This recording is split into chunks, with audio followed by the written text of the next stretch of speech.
News breaking just minutes ago. South Carolina is ordering mandatory evacuations along its entire coastline as Hurricane Florence, which is now a Category 4 storm, powers its way through the Atlantic. Look at the size of this thing. We're going to show it to you on a bigger map so you have a sense of how big this storm is. Florence is expected to make landfall in the Carolinas on Thursday.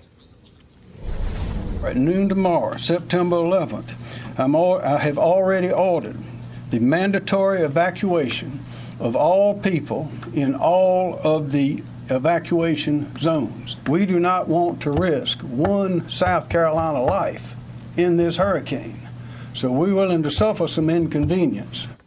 The storm has caused a Trump campaign to cancel a rally in Mississippi scheduled for later this week. NBC meteorologist Michelle Grossman joins us now with the latest on this major storm. You know it's serious because Michelle's in here with me. This is big, it's slow moving, and it's powerful. That's right. There's no place I'd rather be. Let's start with that. Yes. And you're right. This is a serious situation, and we're going to continue to watch this over the next several days. Time is of essence here. We have a few days before it really does make landfall, so make your plans now. We're looking at a destructive storm by Thursday into Friday. You can see by this graphic here how conducive we are for these strong storms, right? We have 3 storms in the Atlantic, 2 in the Pacific, and even the remnants of Gordon affecting parts of the Northeast back to Texas. So let's hone in on Florence here. You can see a huge storm, right? We saw that on satellite just a few minutes ago, and we're seeing the bubbling thunderstorms. We're seeing that eye form, just a perfect storm, really. And we're going to continue to see this as we move across the Atlantic here. So winds at 130 miles per hour. We're going to see strengthening over the next several days. We have ingredients that are just right for blossoming storms. We have very warm waters that really helps to fuel the storms. That's in place. The second one is a light wind shear. So wind shear tends to rip apart a storm. That's not there. So we're going to see the ingredients helping it to move towards the coast here, again, making landfall as a Category 4 storm and a pretty strong one as well. So as we go throughout time here, even as it makes landfall, we're going to have lots of problems too. I'll show you that in just a minute, but it's still a Category 1 storm, so we're still going to have some very windy conditions, some high surf, lots of problems with these storms, even destructive problems. Here's a setup. We have a steering mechanism. That's not a good thing. We have an area of high pressure. It's a big one. It's going to blossom tomorrow. It's going to help to steer that Category 4 storm right into the southeast, depending where it ends up over the next several days.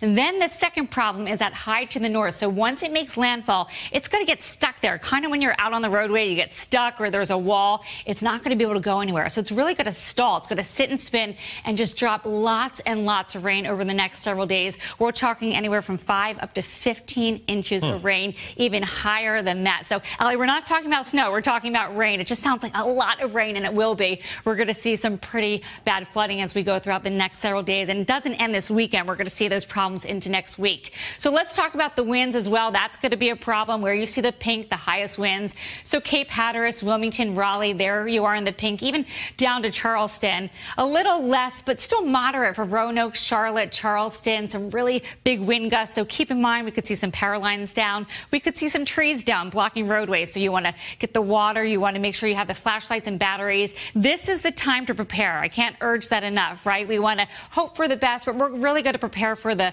worst because we're seeing this trend stay intact day after day after day, and there's not a whole lot in its way to stop it. So let's talk about the rainfall as we go throughout time here. Again, 5 to 15 inches of rain, up to 20 in some spots, and we're talking training over some areas. So it's not going to move like some other storms. Think Harvey, where we just saw that rains day after day. The bullseye will be where you see the hot pink. 7 inches, isolated higher amounts as we go throughout time. And then again, we are just really active over the entire tropics, and the ingredients are there for these really big storms. All right, I'm heading out there. I'm going to be in the Carolinas for this.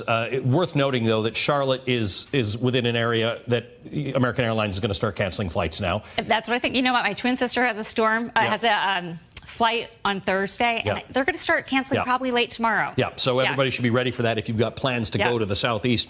Because Atlanta's close by and Charlotte's close by, these are both hubs for Delta and for American. It's going to affect flying and travel across the entire country. Michelle, thank you. Please stay safe. Thank you, Michelle. Sure. Hey there, I'm Chris Hayes from MSNBC. Thanks for watching MSNBC on YouTube. If you want to keep up to date with the videos we're putting out, you can click subscribe just below me, or click over on this list to see lots of other great videos.